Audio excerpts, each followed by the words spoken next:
கண்ணுக்குள் புத்தி வைப்பேன் என் செல்ல கண்ணனே வா திதித்த கைச்சத்திக்குள் என்னோடு ஆடுவாவா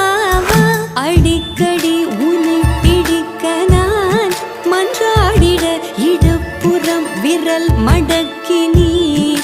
காட்டிட என் கண்ணன்